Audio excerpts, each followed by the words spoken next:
Toujours dans le chapitre organisation à l'exécution, organisation des données. On a vu l'organisation statique pour le programme Fortran. On a vu l'organisation dynamique dans le langage Algol. Donc l'organisation dynamique, on a vu tout un exemple. Là, on utilise la tête de pile. D'accord, il y a une partie dynamique et partie statique. Donc il y a la tête de pile qui permet de délimiter la partie dynamique. D'accord, on a vu tout un exemple. On a vu par la suite aussi l'organisation des données pour le langage C. Donc on a dit que la mémoire se compose de 4 parties essentielles. Donc une partie pour le code ou bien les instructions de votre algorithme. Les données statiques, donc c'est les données permanentes ou bien les données globales. On a vu même un exemple. Donc il y a la pile et le tas. Donc pile c'est stake. Donc vous pouvez trouver ces termes dans la littérature, dans des livres.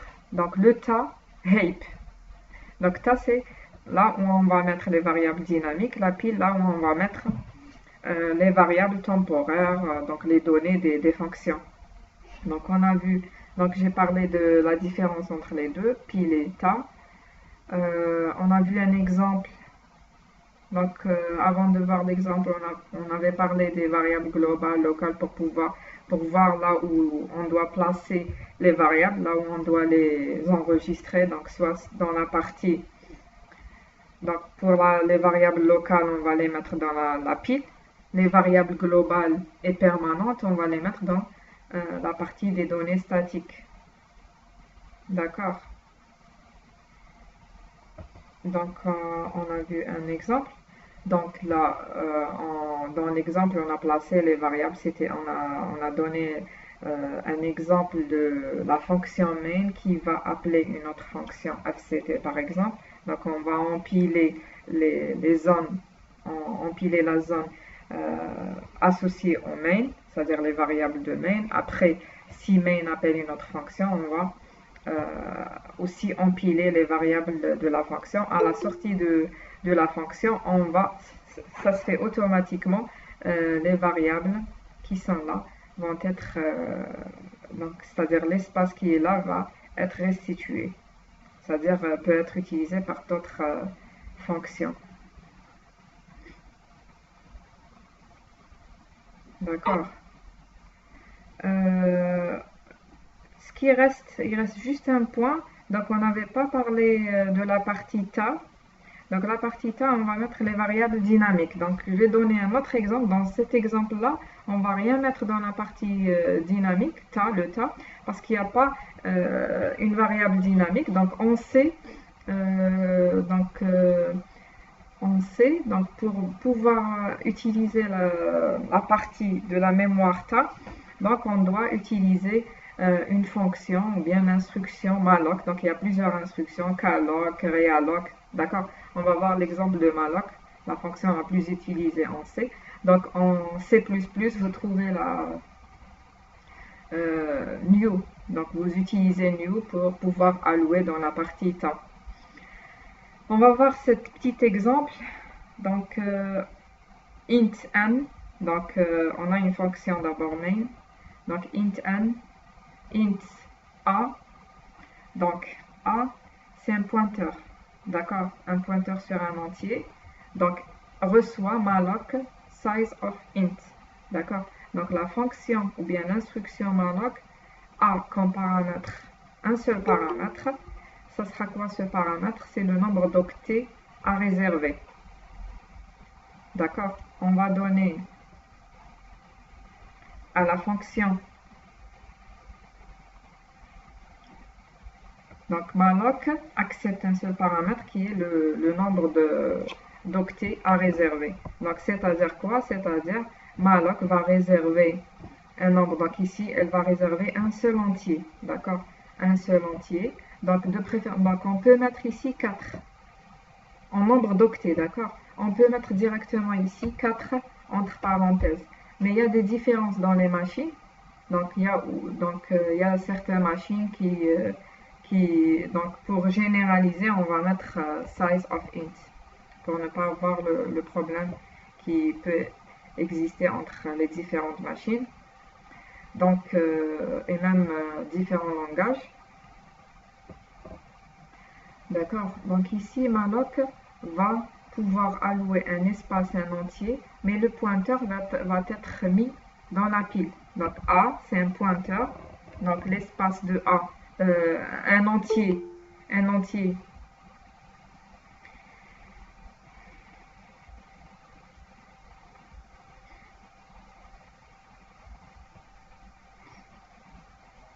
Donc on va réserver un espace pour un entier ici, A. Mais, donc ça c'est un pointeur, c'est pas un entier. Un pointeur sur un entier. D'accord? Il va pointer sur l'entier qui va être mis dans le tas. Donc ici, vous ne voyez pas la différence. Pourquoi? Parce que c'est juste un pointeur sur un entier. Mais on peut voir la différence si je veux déclarer un tableau dont je ne connais pas la taille. Donc si je veux déclarer un tableau, par exemple, de 10 entiers, donc je vais juste multiplier 10. Donc malloc, qu'est-ce qu'elle va faire malloc ici?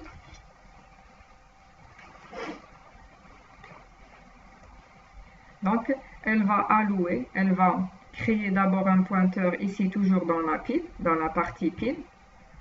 D'accord? Et la variable A va pointer sur le tas qui va contenir le tableau de 10 entiers. Donc il y a un tableau ici si vous voulez.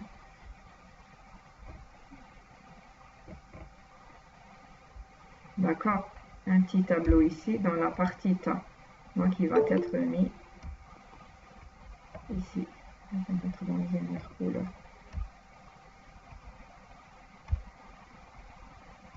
D'accord? Donc A pointe sur ce tableau.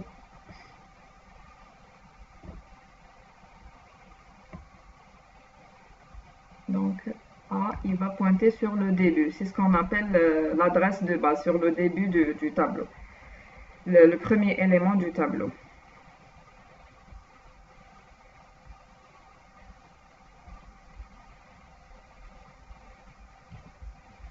D'accord? Si je vais mettre, donc ici j'ai rajouté le point, étoile 10. Donc ici, donc je vais enlever ça. D'accord? Parce que l'exemple de tout à l'heure, c'était juste un entier. Donc c'est juste un entier. Je vais mettre étoile A égale à 10, c'est-à-dire je vais mettre un 10 ici. Ou bien, pour utiliser les termes du tableau, je peux mettre A2 1, A2 2, A2 3. D'accord? Donc, chose aussi importante, lorsqu'on utilise malloc, il faut utiliser l'instruction free A, c'est-à-dire pour libérer l'espace. Si je n'utilise pas free A, ça veut dire cet espace-là, il peut pas être utilisé par la suite. D'accord? Donc, je peux même vous montrer un exemple. On peut exécuter un exemple ici de malloc.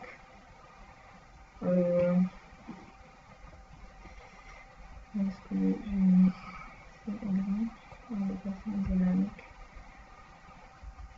D'accord. Donc, est-ce que vous pouvez voir cette... Normalement, j'ai partagé tout l'écran. Donc, regardez ici, on a utilisé la fonction malloc. C'est le même exemple à peu près. Donc, on a utilisé la fonction malloc. Donc, ici, j'ai alloué n fois la taille d'un entier. D'accord? Donc, c'est pour allouer un espace. N entier. D'accord? Donc, ici, je n'ai pas réservé 10, comme dans l'exemple que j'ai mis ici. J'ai réservé 10, mais ça serait plus intéressant puisque c'est dynamique. Normalement, je ne connais pas la taille. C'est plus important lorsque je ne connais pas la taille du mémoire, la taille à réserver. C'est ça le but. Donc, je vais réserver. Donc, au début, je vais déclarer n. Donc, c'est l'utilisateur qui va donner la valeur de n. Après, je vais allouer un espace. D'accord? D'une exécution à une autre, le n diffère. Donc, le A de I, il est dans les valeurs du tableau. Ils sont dans le tas. D'accord? Le A, c'est un pointeur qu'on va le retrouver dans la pile, et les A, D, I, c'est des variables qu'on va les retrouver dans le tas. Donc, le pointeur, il est dans la partie pile, et le tableau, il est dans la partie... Donc, on va essayer d'exécuter cet exemple. Il ne faut pas oublier d'utiliser, c'est très important d'utiliser FreeA, d'accord, pour libérer l'espace alloué. Sinon, à chaque fois, si vous utilisez malloc et n'utilisez pas free, la mémoire va être... donc, on ne peut pas utiliser la mémoire qu'on a allouée. D'accord? Donc, ici, dans l'exemple... on va assigner on va mettre dans le tableau des valeurs comme vous voulez. Donc ici, par exemple, c'est i plus 1, d'accord, ou bien i fois 3. Donc on va mettre i fois 3. Donc i, c'est un indice de 0 à n. I fois 3, on va mettre des valeurs. Après, par la suite, on va afficher les valeurs de a. D'accord? Donc, donner n, si je donne 5, c'est-à-dire, si je donne 5, je vais allouer seulement 5, c'est-à-dire l'espace nécessaire. D'accord? Par la suite, je vais afficher les 5 valeurs. Donc ici, qu'est-ce qui s'est arrivé ici? J'ai libéré d'abord. Pourquoi il m'affiche? Regardez. Bon, je vais réexécuter. Regardez, il m'affiche des valeurs quelconques. D'accord? 6 millions, ainsi de suite. Donc 0. Donc il m'affiche des valeurs. Pourquoi? Parce que j'ai libérer l'espace avant d'afficher. Donc, je vais mettre cette fonction après. D'accord? Donc, je libère après. Donc, j'ai libéré, c'est-à-dire c'est un espace...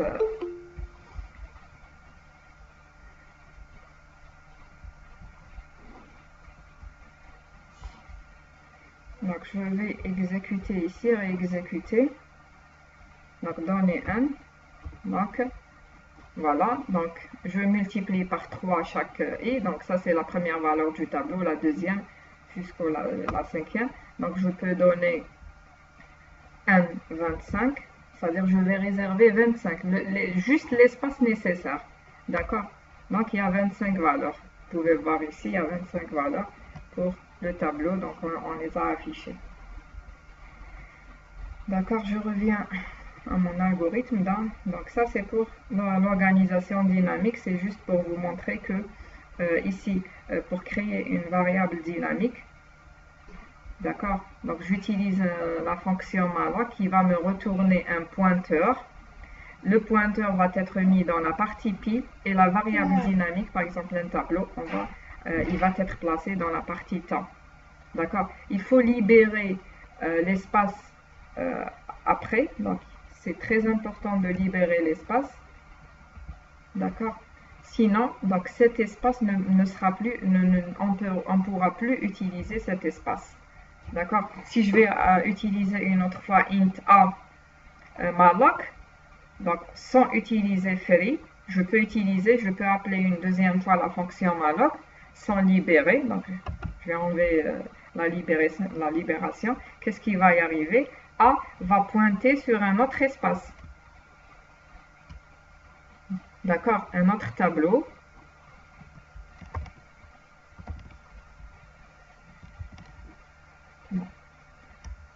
Il y aura un autre tableau. Donc ce tableau, je perds l'accès à ce tableau.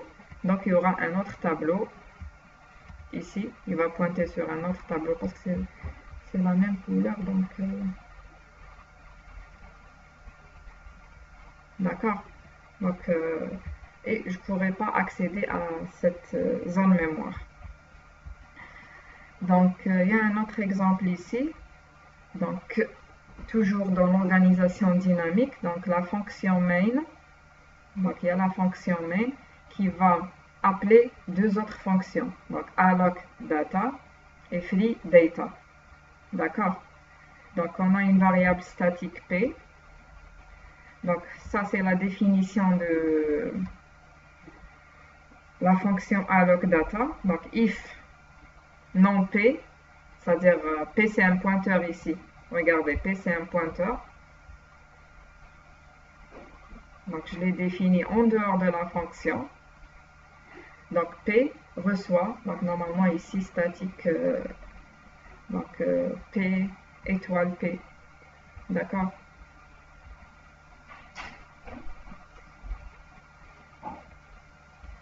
Donc attendez un petit peu. Donc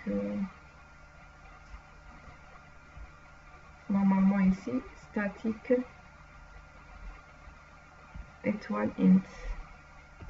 Pour dire que c'est un pointeur. D'accord? C'est un pointeur sur un entier pour le P.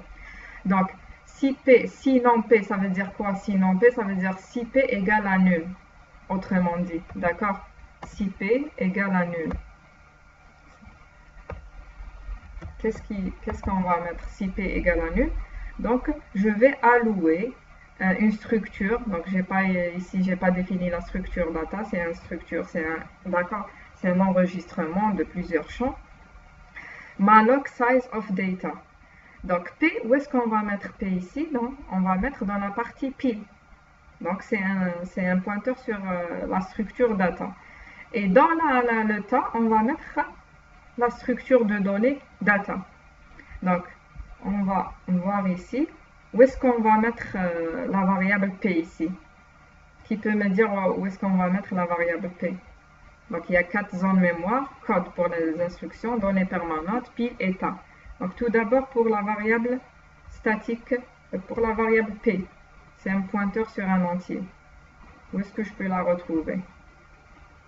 Données permanentes. Voilà. Donc données permanentes, pourquoi? Parce qu'elle est déclarée en dehors. Donc il y a le mot-clé statique, donc je peux l'enlever. Je peux même enlever statique. Hein. Même si j'enlève statique, elle va être dans les données permanentes. Pourquoi? Parce qu'elle est déclarée en dehors des fonctions, en dehors de la fonction allocData, en dehors de free et en dehors de main aussi. D'accord? Qu'est-ce que ça veut dire permanent? Ça veut dire sa durée de vie, c'est la durée de tout le programme, jusqu'à la fin de main. D'accord? Donc je vais retrouver A ici, donc c'est pas A, dans les données permanentes. Donc je vais retrouver ici la variable P. D'accord?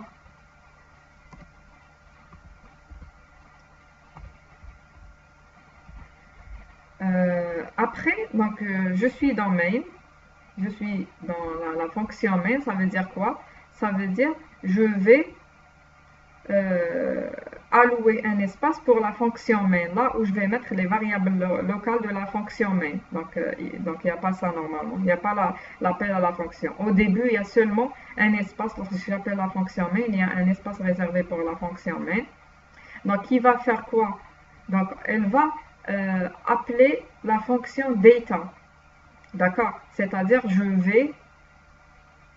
je vais empiler les variables. Donc bien sûr ici, j'ai pas précisé, il y a les valeurs de retour, il y a les valeurs retournées dans la fonction main, il y a les variables de retour, la valeur retournée par main, et il y a aussi, comment dirais-je, il y a les variables locales. Donc ici, la fonction main va appeler la fonction allocData.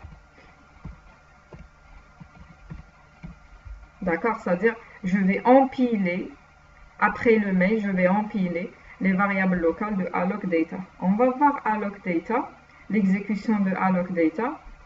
Donc ici, il n'y a pas A. D'accord? Il n'y a pas la variable A. Donc allocData, elle peut, la fonction allocData peut accéder à la variable qui est globale, P. Donc elle va voir si P égale à nul. Donc P, elle est initialisée à nul ici. Pourquoi? Parce que c'est une variable globale. Elle est initialisée à nul. Donc si elle est nulle, je vais utiliser la fonction malloc pour allouer dans le tas. Donc dans le tas, on va retrouver ici. D'accord? On va retrouver une structure appelée data. Donc qui est... Donc ça, c'est le pointeur sur cette donnée. D'accord? Data. Je vais changer seulement la couleur ici.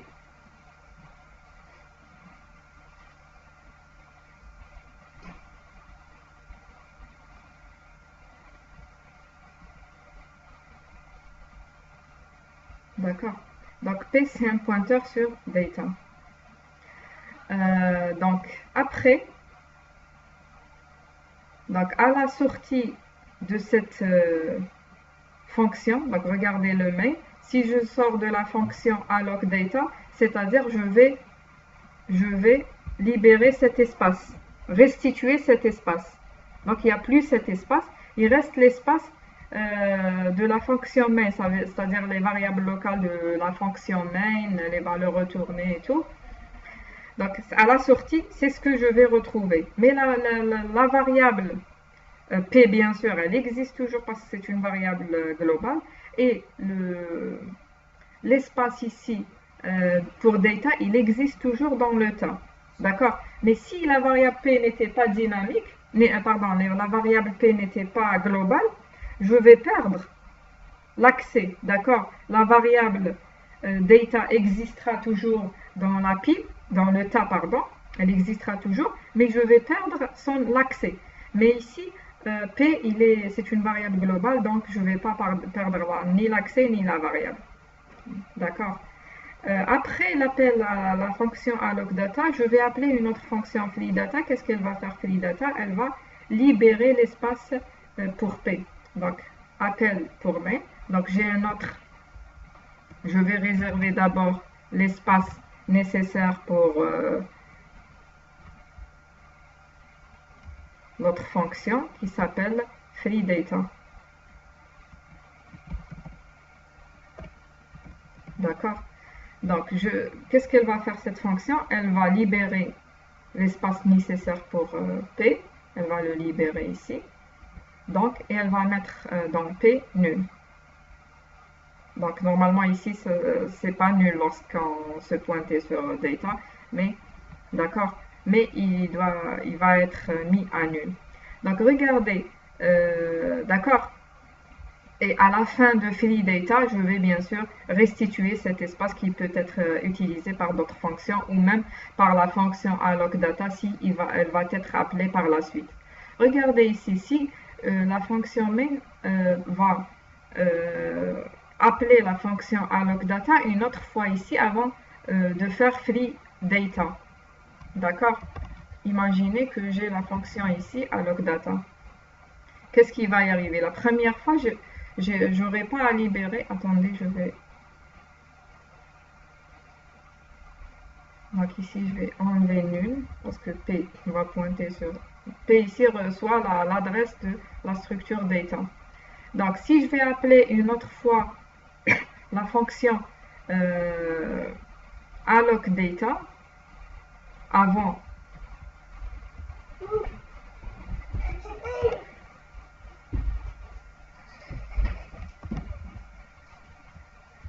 Si je vais appeler une autre fois la fonction avant de mettre FreeData, qu'est-ce qui va y arriver? Donc lorsque je vais appeler, je vais voir est-ce que P égale à nul. Donc ici, P différent de nul. Donc je ne vais pas allouer une autre structure. D'accord? Je ne vais pas allouer jusqu'à ce que je vais appeler la fonction FreeData.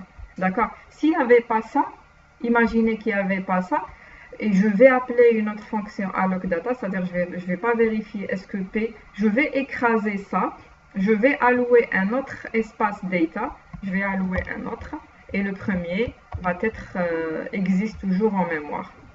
D'accord? Donc si, je répète, si je vais appeler une autre fois la fonction des allocData sans utiliser FreeData, donc je ne vais pas allouer une deuxième. Pourquoi? Parce qu'on vérifie ici c'est P égale à nul ou pas. Mais s'il n'y avait pas cette condition, il n'y a pas cette condition, et je vais appeler une deuxième fois. Qu'est-ce qui va y arriver? Il n'y a pas la condition pour vérifier si P est nul, et P pointe toujours sur data. Donc je peux allouer, et l'espace ici, le premier espace, je vais allouer, ça veut dire je vais perdre l'accès ici, et je vais perdre l'accès, et je vais allouer un autre espace, d'accord? Donc ça, c'est une perte de mémoire. C'est pour ça qu'il faut toujours, après l'utilisation de malloc, la faire suivre par free, et dans C++, si j'utilise new, il faut la suivre par delete. D'accord? Donc, sur ce, je vais terminer chapitre d'organisation. Donc, si vous n'avez pas de questions, je passerai à autre chose. Je passerai à un autre chapitre. Donc, est-ce que vous avez des questions sur ce chapitre-là? Donc, on a vu à la fin de ce chapitre l'organisation mémoire, la pile, le tas dans le langage C.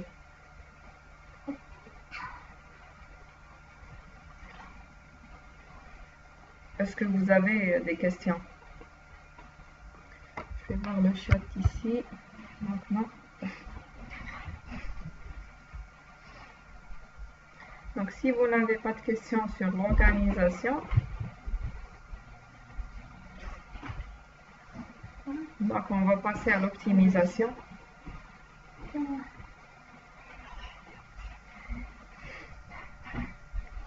Donc, optimisation du code. Je peux commencer l'optimisation. Donc, je crois que j'ai oublié. Non, je suis en train d'enregistrer. D'accord. Donc, pour l'optimisation, donc optimiser un code. C'est un chapitre qui est facile. D'accord. Normalement. Donc, optimiser, c'est quoi selon le nom?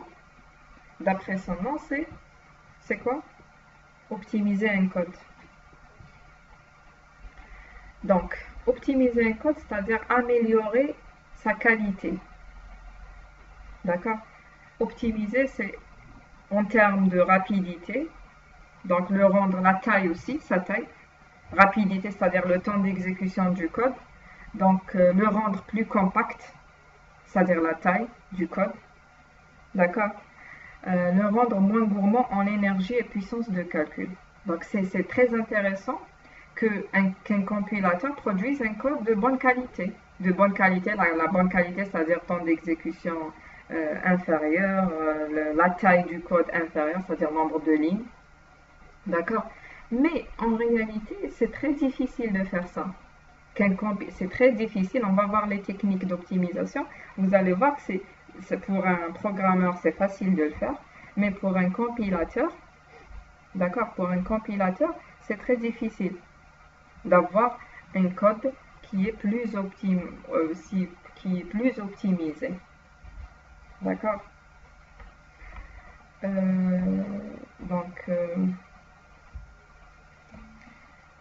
Donc ça, c'est une définition. Les compilateurs qui peuvent effectuer l'optimisation.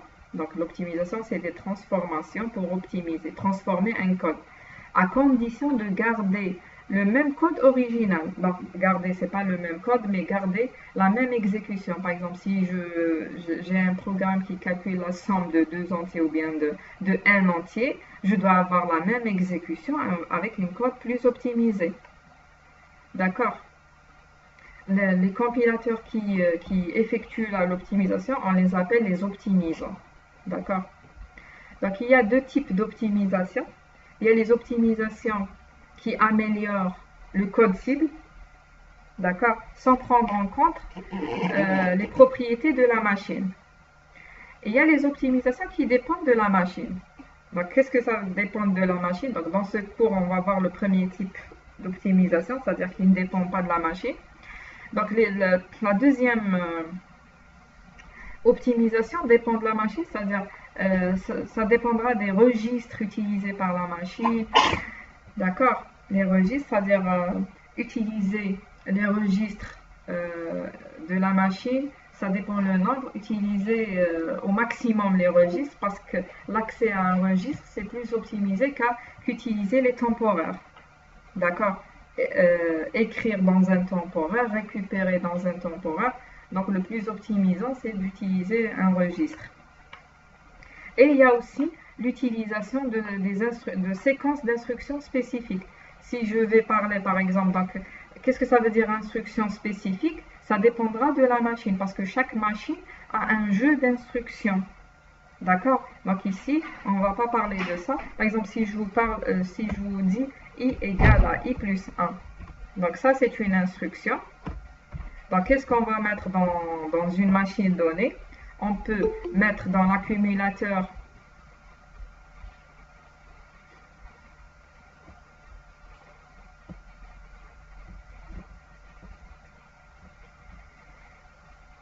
fermer celui-là. Donc, on va mettre dans l'accumulateur, on va mettre I, par exemple, move ou bien. Donc, je vais mettre dans l'accumulateur I. Après, je vais add 1. D'accord? Donc, ça, c'est le jeu d'instructions. Je vais utiliser move dans l'accumulateur. Après, je vais utiliser add. Donc, si votre machine, dans votre machine, il y a l'instruction incrémenter I. Donc, au lieu d'utiliser move et add, j'utilise directement incrémenter I. D'accord? Donc, c'est selon le jeu d'instructions de la machine. Donc, je répète, il y a les optimisations qui ne dépendent pas de la machine, qui dépendent seulement du code. Il y a des optimisations qui dépendent de la machine, telles que les registres ou bien les instructions spécifiques. Donc, ici, on va voir les optimisations qui dépendent seulement du code. Donc, l'optimisation peut se faire sur plusieurs niveaux. D'accord? Donc, au niveau du code source, de l'algorithme écrit par l'utilisateur, donc il peut être amélioré par l'utilisateur. D'accord? Je vous donne,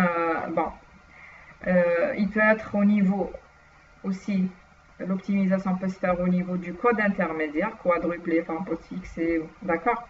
Qu'est-ce qu'il peut faire le compilateur? Il peut optimiser. Donc l'optimisation est intéressante dans les boucles, pour les appels de fonctions. Donc les fonctions les plus utilisées. Donc c'est intéressant de faire de l'optimisation dans les appels de fonctions et les boucles. D'accord?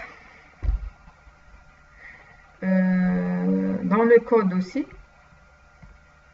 Donc ça c'est normalement ici. Dans le code cible, il y a une optimisation. Donc le compilateur, il peut utiliser des registres, sélectionner des instructions plus optimisées pour faire de l'optimisation, transformer du code.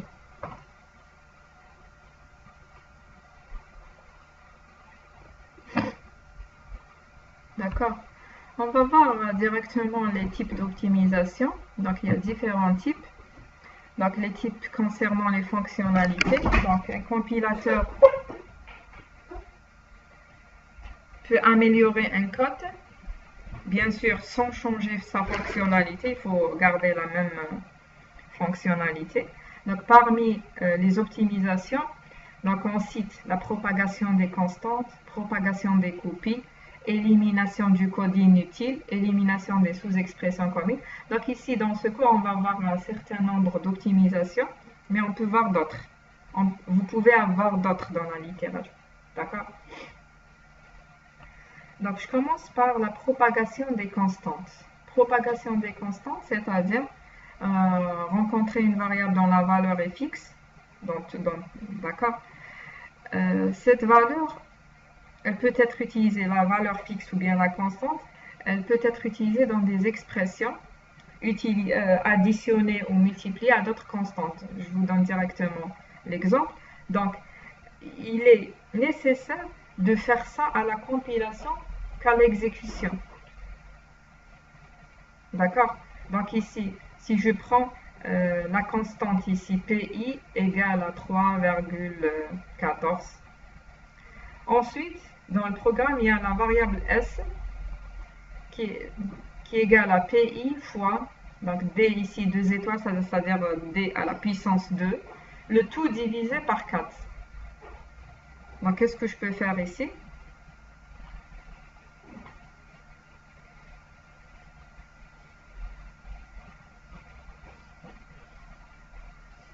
On peut remplacer pi. Remplacer. Qu'est-ce que je peux faire? Bon, propagation des constantes, qu'est-ce que ça veut dire? Normalement, propager une constante, c'est-à-dire, en général, parce que par la suite, on va voir propagation des variables, ou bien des copies. C'est les variables, les copies des variables. Propagation, c'est-à-dire remplacer. Vous avez raison. Mais ici, le but, c'est de faire l'évaluation de l'opération à la compilation pour ne pas perdre du temps d'exécution. Donc ici, qu'est-ce que je peux faire? Je peux mettre PI qui est égal, ou bien un autre nom de la variable, SI ou TI, qui est égal à 3,14 sur 4. Donc regardez combien il y a d'opérations ici. Il y a la puissance ensuite multiplication, après la division. Tout ça va se faire à l'exécution. Donc PI, donc il y a la puissance, multiplication et la division. Qu'est-ce que je peux faire moi? Le compilateur, pour optimiser, il peut utiliser une autre variable ou bien constante KI qui est égale à 3,14 sur 4. Donc, et dans ce cas-là, KI va être exécuté, c'est-à-dire ce calcul va être exécuté à la compilation. D'accord? Et à l'exécution, qu'est-ce que je vais faire? Je vais faire seulement la puissance, c'est-à-dire j'ai minimisé une seule opération. D'accord? Je peux avoir un autre exemple. Par exemple, la résolution d'une équation du deuxième degré. D'accord? Je dois calculer le delta pour résoudre l'équation. Delta égale à... Bon, donc ça c'est pour propagation de copie, c'est pas propagation de constante. Donc si vous avez...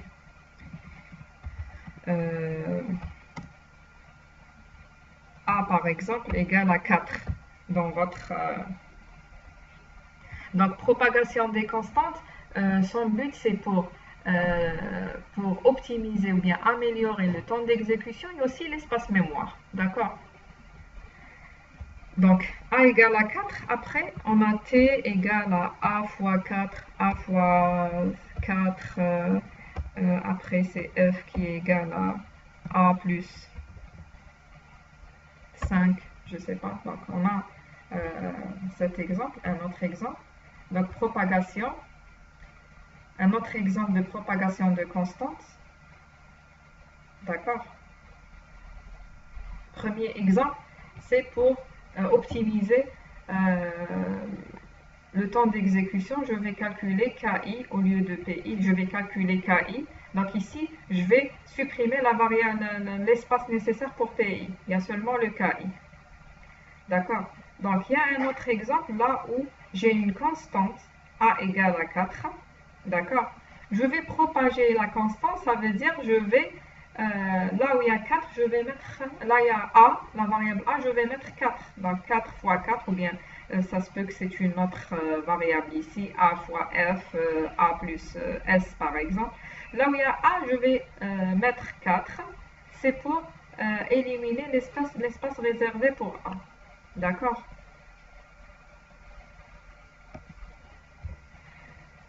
Donc ça, c'est en ce qui concerne la propagation de constantes. Le deuxième type d'optimisation, c'est propagation des copies. C'est à peu près la même chose, sauf que c'est des variables ici. Je propage des variables et pas des constantes. Donc, propagation des copies, sa définition, c'est le processus qui élimine ces copies temporaires, d'accord, en les remplaçant par des références à la variable. Donc, je prends un exemple. Donc ici, je l'ai mis sous forme de cases et de flèches. Donc c'est un algorithme. Donc x égale à y fois i, ensuite z égale à x fois i, t. Donc ça veut dire quoi? Ça veut dire que ces deux instructions peuvent être exécutées. Donc ça, c'est la première instruction. Ces deux instructions, je peux écrire celle-là après celle-là ou l'inverse parce qu'elles sont indépendantes. Elles peuvent être exécutées indépendamment. Après, il y a cette exécution qui dépend de z et de t. D'accord, il y a z et t. Donc, propagation de copie, donc il y a la variable x qui est égale à y fois i. Donc ici, propagation de copie ou bien d'expression. Donc ici,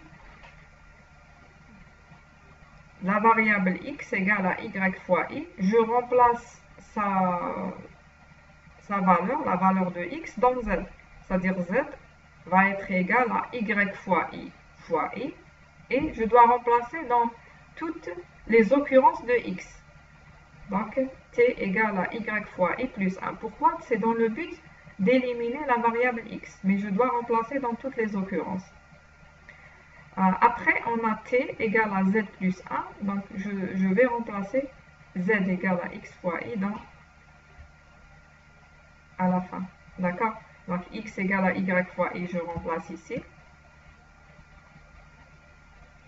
X égale à y fois i, je remplace. Donc après, donc il y a propagation de copie peut être suivie par l'élimination. Donc je n'ai pas parlé encore de ce.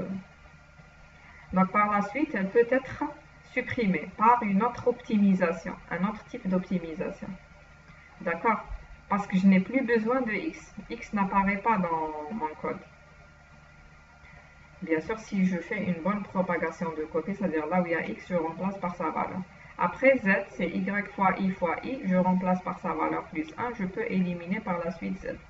Donc ça, c'est la propagation de copie. D'accord?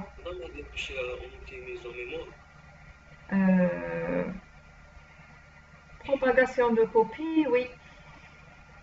Donc on parle du temps d'exécution, c'est ça? Quel temps d'exécution? Lors de la compilation ou bien ici? Lors de l'exécution, c'est la matière y fois i fois i. Voilà. Donc ici, je m'attendais à cette question. Donc je ne sais pas est-ce que les autres ont remarqué. C'est pour ça que j'ai hésité à dire c'est une propagation de copie ou bien d'expression. Donc ici, c'est une expression. Et je vais reparler de ça en TD. Donc ici, en réalité, j'ai pas fait. Je peux enlever ici le y fois i pour que ça soit plus correct. D'accord? Donc ici, en réalité, c'est une propagation d'expression et pas de copie. Copie, ça veut dire juste une variable. Ici, on a propagé une expression. Lorsque je propage une expression, ça veut dire que je vais la calculer plusieurs fois. Regardez ici. Au lieu de la calculer 2 fois, je vais la calculer ici 1, 2, 3 fois y fois i. D'accord? Parce que c'était une propagation d'expression. Donc, ça, c'est une chose. Donc, propagation d'expression, de préférence, donc propagation de copie, c'est intéressant de faire une propagation de copie. C'est-à-dire juste x égale à y. Donc, ici, ça veut dire y fois i. D'accord? Ça, c'est une chose. Une deuxième chose. Ce qu'on a dit tout au début du chapitre, c'est très difficile et même impossible d'avoir un code optimisé à 100%. Le compilateur, pour un compilateur, pour l'utilisateur, c'est... Ici, vous pouvez voir que... bon, je vais rendre ici le y fois i. Donc, vous pouvez voir que le programmeur ou bien l'être humain peut voir ici y fois i. Donc, je ne vais pas faire une propagation. Mais lorsqu'on écrit un compilateur, par exemple, je vais écrire le code qui va faire une propagation de copie dans le but d'optimiser. Qu'est-ce que je vais faire? Je vais l'écrire pour n'importe quel programme. D'accord? Une fois, il va optimiser, une fois il va optimiser l'espace mémoire,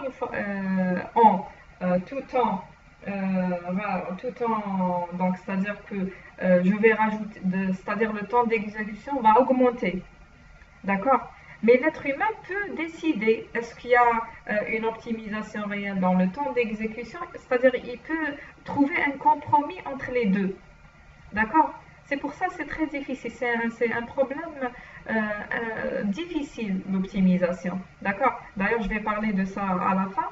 En plus, je vais vous donner un ensemble ou bien plusieurs techniques. D'ailleurs, commencer par quelle technique? Ça, c'est un problème aussi. Donc, si je commence par la propagation de constante après propagation de copie, ça peut me créer d'autres problèmes. Il faut revenir combien de fois? Une fois. Donc, on va voir au fur et à mesure. Vous allez voir que c'est difficile pour un compilateur pour décider. D'accord? Donc, ici, votre camarade a remarqué que si je calcule y fois i une seule fois, ça serait intéressant que de le calculer plusieurs fois. Donc ici, je vais éliminer l'espace nécessaire pour x, mais je vais calculer plusieurs fois. Donc ici, je vais éliminer le x. Ici, je vais l'éliminer comme ça. Je vais même éliminer l'espace pour y, celui-là. Pour z, pardon.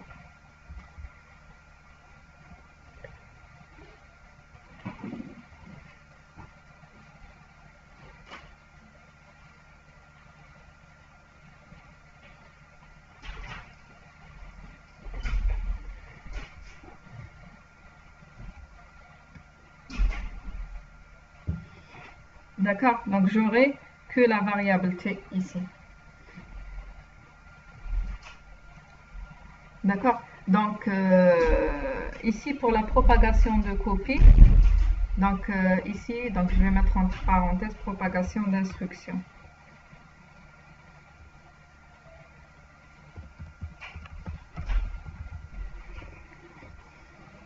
D'accord? Propagation découpée, et dans l'exemple, j'ai parlé d'instruction. On va reparler de ça donc, en TD aussi. Donc,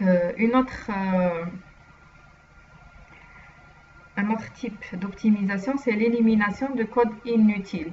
Donc, code inutile, c'est un code, on appelle aussi code inaccessible ou bien code accessible. Donc, vous pouvez trouver tous ces mots-là. Inaccessible ou bien le code mort.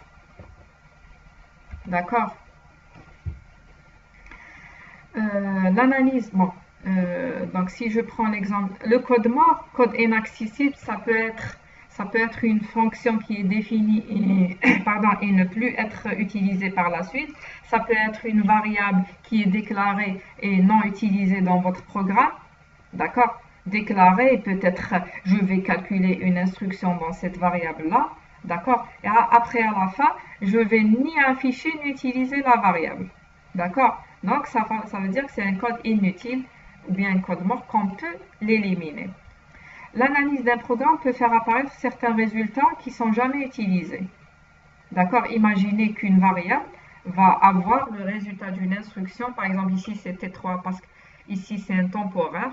Donc, ici, par exemple, c'est la forme intermédiaire. Je vais l'écrire sous forme d'opération, mais c'est une forme intermédiaire, x, c'est-à-dire égale x T3. Bien T3x.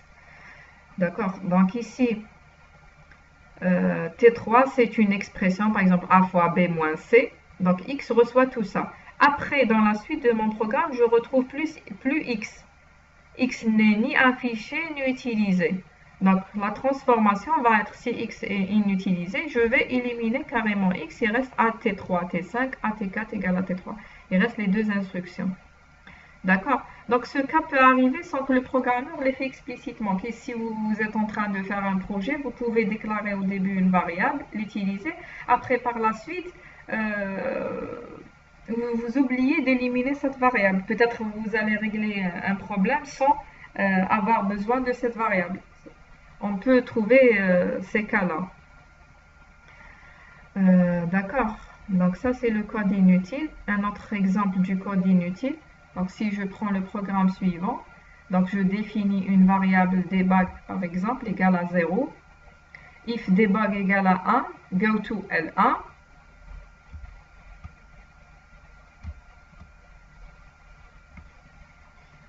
D'accord?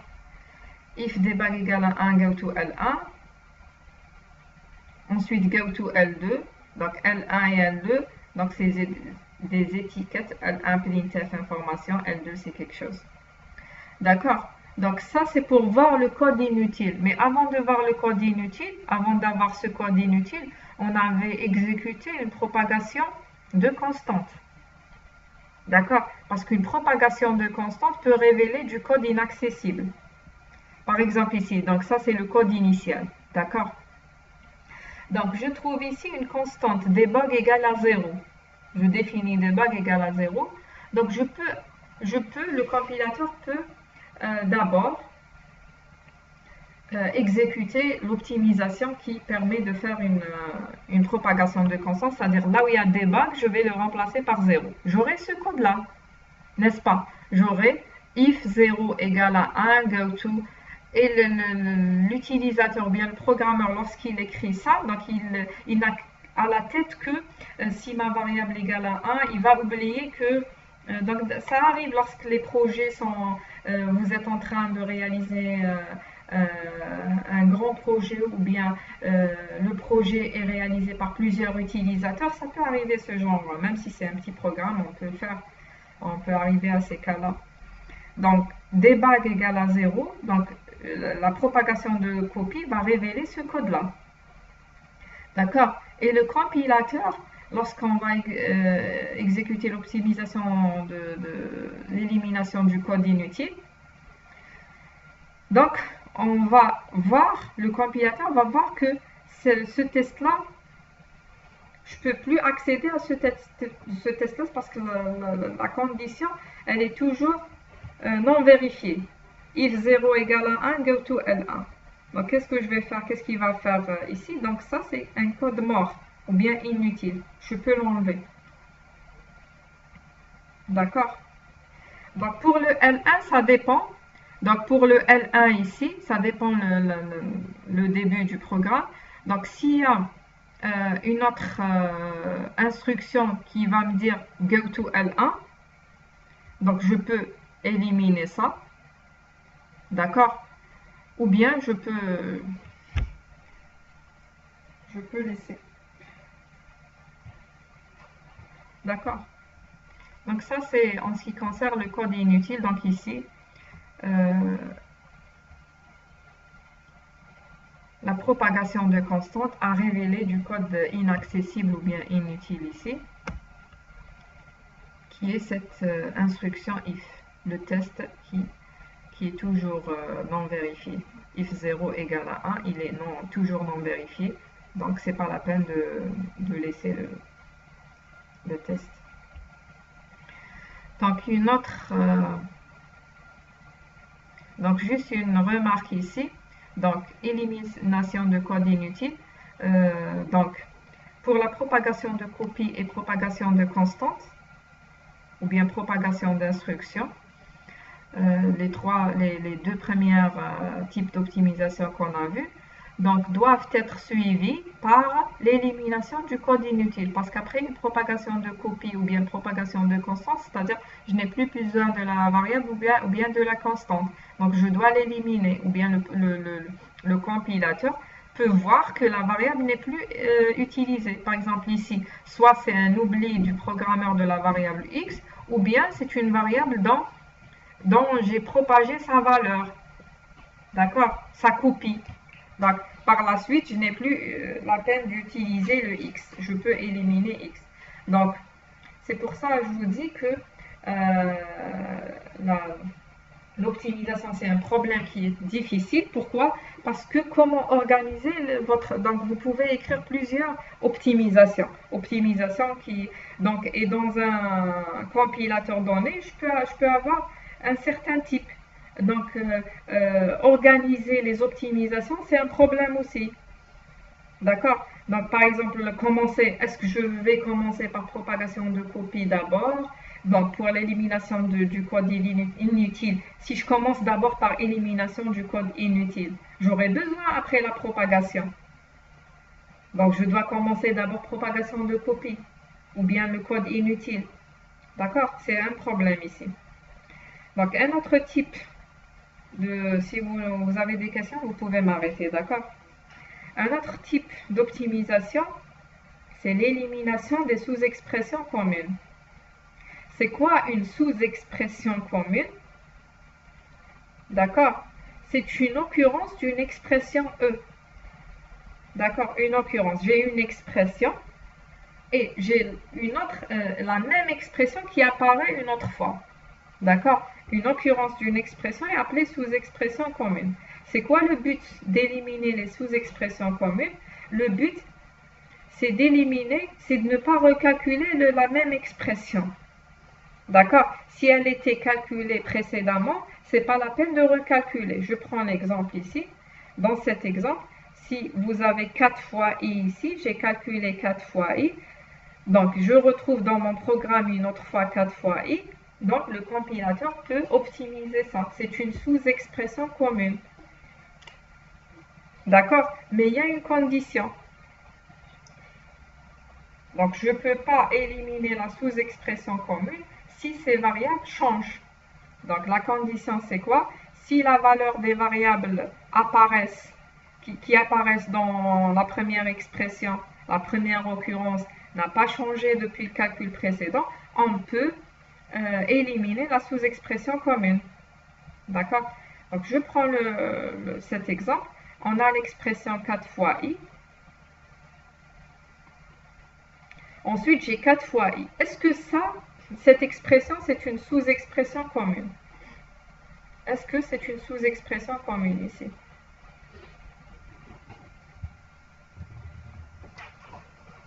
Tu peux me dire si c'est une sous-expression commune.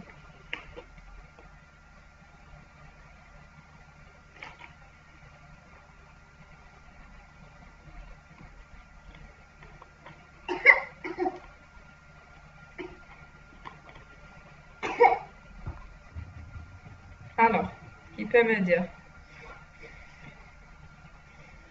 Madame, on n'a pas changé. Calculer dans T10. Pardon? On n'a pas? On n'a pas changé la valeur de I. Voilà. Donc la valeur de I et même la valeur de T6 n'a pas été changée. D'accord? Si j'ai par exemple ici T6 après, toutes les valeurs. Bon. T6 égale à, je ne sais pas, 7 par exemple par la suite. Donc toutes les valeurs qui apparaissent ici n'ont pas changé à partir de cette expression jusqu'à cette expression. Donc si les variables n'ont pas changé, je peux dire que c'est le même calcul. Pourquoi le recalculer? Donc qu'est-ce que j'aurai ici? Je vais écrire la même chose ici après. Donc ça c'est la même je vais avoir la même chose. Mais ici je vais pas enlever directement T7. D'accord? Je vais mettre T7. T7 égale à quoi? Égale à T6. T6. Voilà. Je ne vais pas recalculer. Donc T7 égale à T6. Après, on a T8 égale à 4 fois J.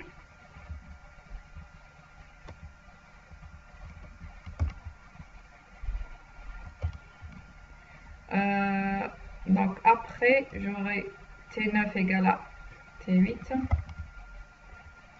Madame, Oui. madame, en pratique, c'est-à-dire, genre si je veux faire un truc de très spécifique, par exemple un data thread ou là, c'est-à-dire une variable ne peut pas être modifiée que par le programme main. C'est-à-dire, ça serait dangereux que le compilateur supprime une instruction à cas. Par exemple, si j'ai des threads, T7 est égal à 4 fois J, après j'attends quand notre programme il pète le J à attaque, après je fais T8 est égal à 4 fois J. C'est-à-dire, juste pour dire qu'en général, le fait de supprimer des instructions, à mon avis, genre, ça, le compilateur me dit vraiment dans la tête du Bien sûr, il faut faire attention. Il faut donc, c'est le programmeur qui va écrire, et ça, c'est le programmeur qui va écrire le compilateur optimisant. Donc, il faut faire attention. D'accord? Donc, il n'y a pas une solution, donc, qu'on va dire, c'est optimal. Et il y a des optimisants qui changent d'un programme à un autre. Peut-être elle va améliorer un programme et elle va dégrader un autre programme. D'accord? Il y a même des optimisations qui vont créer des bugs dans des programmes. D'accord?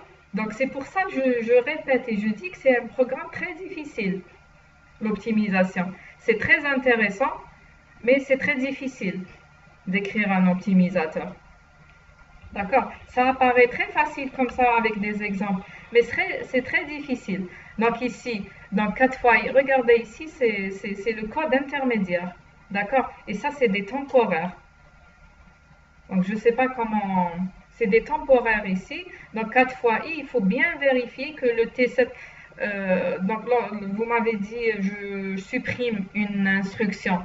Donc je supprime une instruction, c'est un calcul je suis sûre que ce calcul, c'est le même ici. 4 fois I, 4 fois I. D'accord? C'est le même calcul. Et avant de supprimer la variable T7, je dois propager sa valeur. D'accord? Et ça dépend des langages aussi. D'accord? Donc T10 égale à 4 fois J. Donc ici, j'arrive ici à T10 égale à 4 fois J. Je vérifie que ici, il y a 4 fois J. Donc 4 fois J, est-ce que je peux éliminer ici ce calcul? Je peux éliminer parce que le T8 n'est pas changé de cette instruction à là et le J aussi n'a pas changé. D'accord? Donc je peux mettre T10 égale à T8. T10 égale à T8.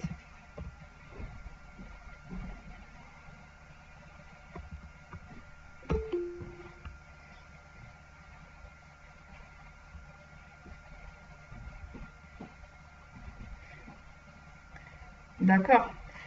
Ici, dans le cas où T7 égale à T6, donc ça c'est un type d'optimisation. C'est quoi? C'est éliminer les sous-expressions communes, c'est-à-dire ne pas recalculer cette instruction. Après, par la suite, donc j'ai 4 fois J, après j'ai 4 fois J. Je peux enlever ce 4 fois J. Donc je peux réécrire ça parce que c'est la même instruction. D'accord? Donc ici, c'est ça la différence entre le premier code et le deuxième code.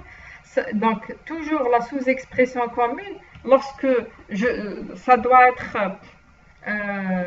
comment dirais-je, suivi par une propagation de copie. Pourquoi? Parce que forcément, j'ai éliminé des sous-expressions communes après cette optimisation. Elle doit être suivie par une propagation de copie. C'est-à-dire quoi? C'est-à-dire là où il y a T7, il faut remplacer par T6. Par exemple, ici, après cette exécution-là, c'est pour ça que je vous dis quelle optimisation il faut utiliser. Après, c'est quoi l'autre après? Donc ici, on a après une sous-expression commune, il faut, pour que ça soit intéressant, il faut qu'elle va être suivie par une propagation de copie. Par exemple, là où il y a T7 égale à T6, je dois remplacer par T6. Par exemple, ici, elle peut être remplacée par T6. Et là où il y a T10, je dois le remplacer par T8.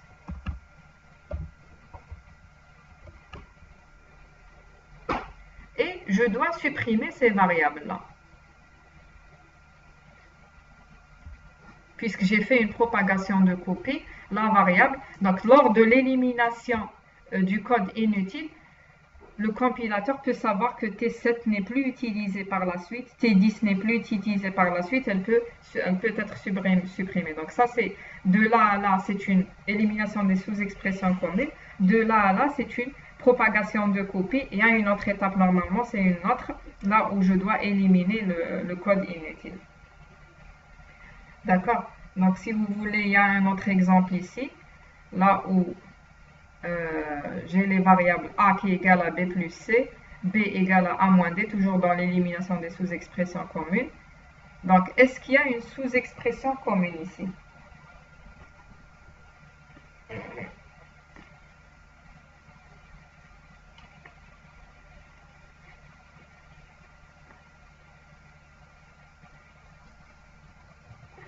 Donc, on a B plus C ici, B plus C ici. Est-ce que je peux éliminer? Est-ce que je vais considérer B plus C ici comme une sous-expression commune?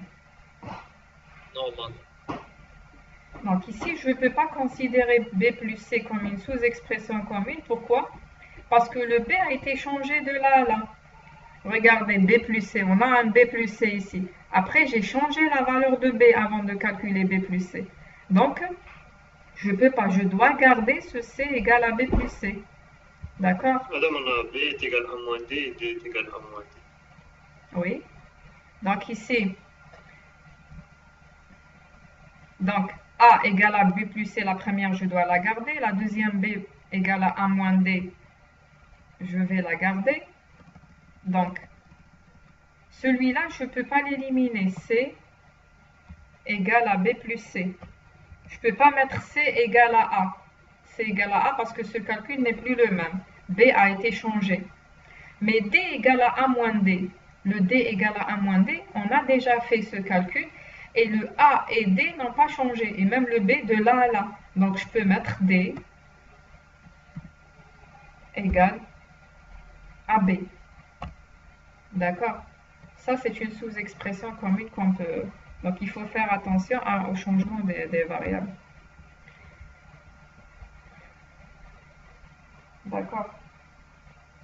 Sinon, pour les trades, dans un langage donné, vous pouvez gérer ça.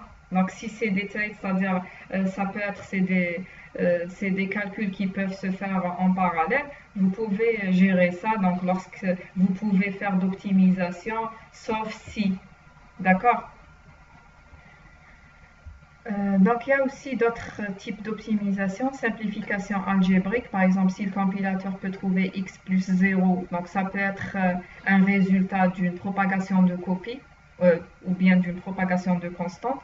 Donc ça peut être x plus y ici, et le y, on a propagé sa valeur qui est 0. Donc par la suite, le compilateur, s'il trouve x plus 0, il peut le remplacer par x pour gagner, pour ne pas faire une opération lors de l'exécution, x plus 0.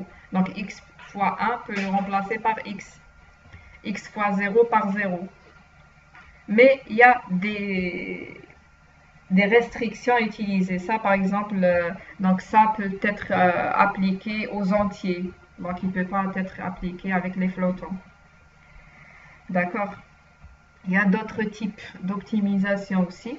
C'est l'optimisation des boucles. Donc, c'est intéressant parce que les boucles, ça s'exécute plusieurs fois. Le premier type qu'on va voir ici, c'est le déplacement du code en dehors de la boucle. D'accord? Je vais passer directement à l'exemple. Si je prends l'exemple suivant, tant que i inférieur à la variable limite moins 2, donc j'exécute des instructions. Donc comment je peux faire ça? Donc j'exécute des instructions tant que i inférieur à limite moins 2. Donc il y a plusieurs instructions ici. Donc comment je peux optimiser? Donc peut s'écrire, donc ça c'est l'optimisation, peut s'écrire comme ça. Donc je peux utiliser une variable ici, t égale à limite moins 2, c'est-à-dire cette instruction elle était en dehors, dans la boucle.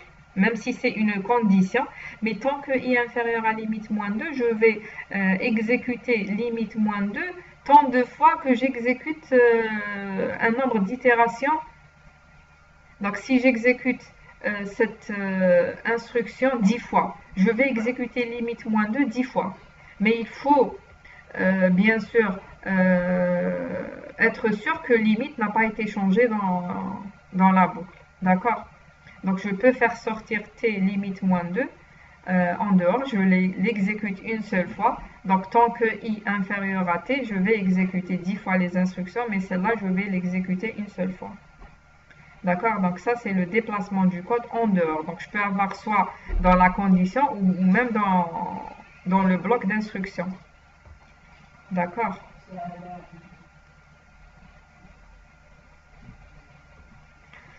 Il y a une autre, donc ça c'est la deuxième. Première, donc c'est déplacement du code en dehors de... Donc il y a l'élimination des variables d'induction. Donc ça c'est le deuxième type d'optimisation. Donc élimination des variables d'induction. C'est quoi une variable d'induction? C'est une variable qui est dans une boucle. Donc on va le trouver dans une boucle qui s'incrémente d'une constante. D'accord? À chaque itération. Donc, je peux trouver deux variables qui sont liées. D'accord? Je ne sais pas si... Donc, je vais passer directement à l'exemple. Donc, c'est une variable d'induction, c'est-à-dire une variable qui est liée à une autre variable, qui dépend d'une autre variable. C'est-à-dire, si je varie une des variables, l'autre varie. D'accord? C'est des variables qui sont dépendantes. Dans certains cas, les variables d'induction, une des variables d'induction, je peux l'éliminer ou bien je peux optimiser. Dans certains cas, je ne peux pas éliminer. Dans l'exemple que j'ai donné ici, on n'a pas éliminé. Mais je peux vous donner un autre exemple où on peut éliminer une variable d'induction. Donc, je ne sais pas, est-ce que je l'ai cet exemple sur moi. Donc, il est ici. Donc, dans cet exemple, je ne sais pas si je commence par l'exemple le plus simple. Bon, dans cet exemple-là, j'ai une étiquette G égale à G-1 et T4 égale à 4 fois J. T5 égale A de T4. Donc, si T5 supérieur à V, allez revenir à éthique. D'accord? Donc ici, quelles sont les variables d'induction? C'est-à-dire les variables qui sont liées ou dépendantes. Donc ici, regardez, G décroît. G dans la boucle. G égale à G-1. Et T4 égale à 4 fois J. Donc G décroît de 1. T4 décroît de 4. D'accord? G décroît de 1. T4 égale à 4 fois J. Lorsque G décroît de 1, T4 décroît de 4. Donc ça veut dire quoi? Ça veut dire ici G et T4 sont des variables d'induction. On va voir est-ce qu'on peut éliminer. Donc je peux remplacer ici T4. Je peux remplacer par, donc T4, je vais écrire sur le même. T4 va être égal à 4 fois J. 4 fois. Donc G c'est G moins 1. C'est ça. Ensuite, ça sera égal à quoi? 4 fois J moins 4. N'est-ce pas?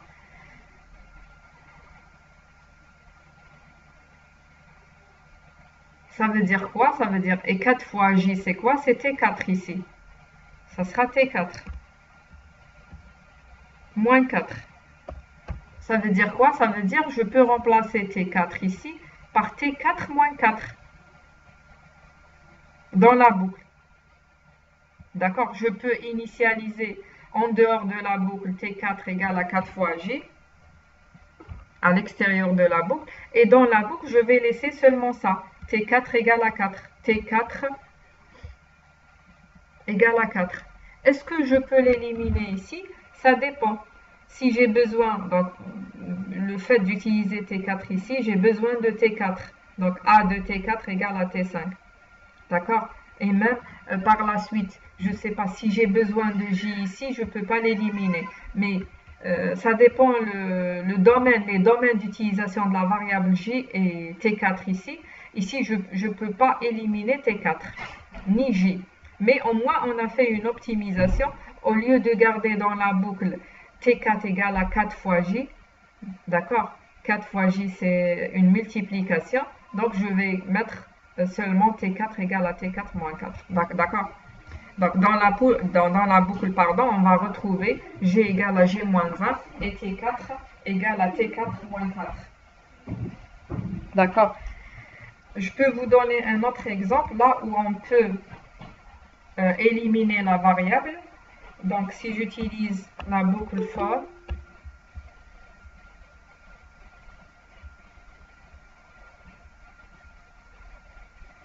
I1 égale à 1, donc I1 égale à 1, bon.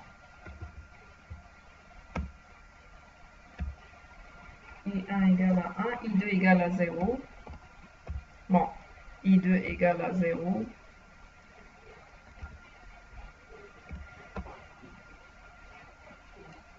I1 inférieur à N, et I1, j'incrémente I1, d'accord, donc A de I1 égale à A de I2 plus 1, A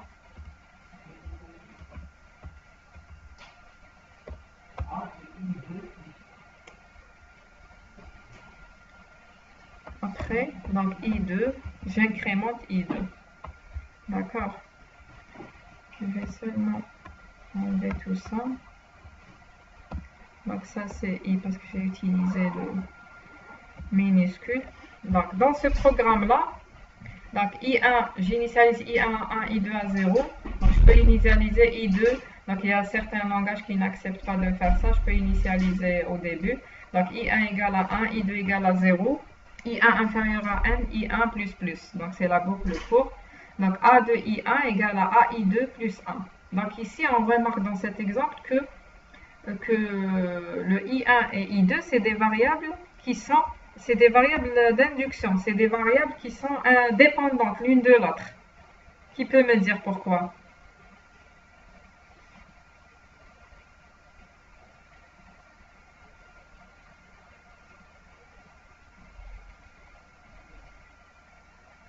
Donc I1 et I2, c'est des variables qui dépendent l'une de l'autre. Donc I1 démarre de 1, I2 démarre de 0. D'accord? Donc I1 égale à quoi par rapport à I2? Je peux écrire l'une à partir de l'autre. N'est-ce pas? Vous êtes toujours avec moi? Oui, madame. Oui, madame. Donc ici, on peut remarquer que I1 et I2 ce sont des variables qui sont dépendantes. Je peux supprimer dans ce cas-là. Pourquoi j'ai donné cet exemple? Parce que dans l'exemple précédent, on a vu que J et T4, c'est des variables d'induction. On a pu faire une optimisation. Donc ça, c'est l'optimisation. Donc remplacer ce programme, je vais écrire par la suite avant de vous envoyer donc j'aurai dans la boucle, au lieu de T4 égale à 4 fois J, T4 égale à T4 moins 4. D'accord? J'aurai ça. Et en dehors de la boucle, je peux avoir T4 égale à 4 fois J. Et dans ce cas-là, on ne peut pas éliminer cette variable d'induction. Mais dans cet exemple-là, je peux éliminer la variable I2. Et remplacer ici I2. I2 égale à quoi? C'est I1 moins 1. Ça veut dire que la première fois, A2, 1 égale à A2, 0. Ensuite, A2, 2 égale à A2, 1. Donc, je peux mettre ici, au lieu d'utiliser la variable I2, je peux mettre I1 moins 1. Parce que I2, c'est lorsque I1 s'incrémente de 1, I2 aussi s'incrémente de 1, mais elle démarre d'une position inférieure. Donc I1 démarre de 1, I2 démarre de 0. Donc, et dans ce cas-là, je peux même éliminer le I2. J'aurai ça. D'accord? Donc, j'élimine partout le I2. Donc, ça sera une variable. Ça sera plusieurs optimisations ici. D'accord? C'est une élimination de variables d'induction. C'est-à-dire, c'est quoi une élimination du variable d'induction? C'est-à-dire repérer s'il y a des variables qui sont reliées. D'accord? Après, remplacer lorsque je propage la copie. D'accord? Et je vais éliminer le code qui est mort. Par exemple, ici, I2++, c'est un code qui est mort, inaccessible, parce que j'ai remplacé ici I2 par I1 par la copie de I1 moins 1. Donc, ça sera une code qui est mort ici. Donc, je dois Donc, pour avoir ce code qui est optimisé, je passe par plusieurs types d'optimisation. Il y a autre chose, après. C'est l'optimisation de la complexité des opérations. C'est quoi l'optimisation de la complexité? Ça veut dire, pour toutes les machines et dans tous les cas, les multiplications et les exponentiations peuvent être remplacées, ou bien elles sont coûteuses que les additions. D'accord? Une multiplication est plus coûteuse qu'une addition, et exponentiation, elle est plus coûteuse qu'une multiplication. D'accord? Quel que soit le type de la machine. Donc, on peut remplacer une multiplication, une exponentiation, lorsque c'est possible. Hein. On peut la remplacer par une addition. Donc, je prends l'exemple x. Donc, étoile, étoile 2, ça veut dire peut-être remplacer. Ça veut dire c'est une puissance 2, x à la puissance 2. Ça peut être remplacé par x étoile x. Donc, une multiplication est moins coûteuse qu'une puissance, qu'une exponentiation. Et aussi, x fois 2, par exemple, elle peut être remplacée par x plus x. Et une addition est moins coûteuse. Donc, lorsque c'est possible de remplacer, lorsque c'est possible de faire ça. D'accord? Donc, normalement, on a vu les différents types ici. La plupart des types. Vous pouvez avoir d'autres types d'optimisation. D'accord? Juste pour bien préciser, je l'ai dit plusieurs fois. Donc, c'est difficile de préciser l'effet des techniques d'optimisation. C'est difficile. Vous allez écrire une optimisation, donc peut-être pour un programme donné, ça va optimiser, mais elle peut dégrader un autre programme. D'accord? Donc, et chaque technique d'optimisation, c'est-à-dire vous allez écrire une optimisation pour un compilateur, vous allez écrire un type d'optimisation, par exemple élimination. Vous pouvez écrire dans un compilateur seulement l'élimination du code inutile. D'accord? Ou bien par exemple, sous-expression commune et l'élimination du code inutile. Donc, ça ne veut pas dire, j'ai cité tous les types, ça ne veut pas dire qu'il faut avoir tous les types. D'accord? Chaque technique se focalise sur un ou plusieurs, ou plusieurs aspects à la fois. D'accord? Donc, j'ai parlé de ça aussi. C'est un problème d'avoir la meilleure combinaison. C'est-à-dire, soit je commence par ça ou par ça. Donc, si je commence par éliminer les sous-expressions, est-ce que je peux commencer par une propagation d'expression d'abord ou bien propagation? Parce que pour un compilateur de données, si vous commencez par une propagation de copie, par exemple, après l'élimination du code mort, après la troisième chose, vous allez faire par exemple, une complexité des opérations. Après une complexité des opérations, donc vous allez retrouver par la suite un code inutile. Combien de fois je vais exécuter le code inutile jusqu'à ce que je ne vais pas retrouver un code inutile à la fin. Donc le programmeur, l'être humain peut le voir à l'œil, mais le compilateur, il ne sait pas. Donc il va exécuter un programme écrit par... d'accord? C'est pas très facile d'écrire un optimisateur. D'accord? Mais certaines combinaisons d'optimisation donc, peuvent montrer de bons résultats en pratique. Donc, il y a certaines combinaisons qui peuvent, dans certains programmes, avoir un bon résultat. D'accord? C'est-à-dire, on aura un programme qui est optimisé dans certains cas. D'accord? Donc, est-ce que vous avez sur ce... je termine ce chapitre. Bon, juste pour information, par exemple, pour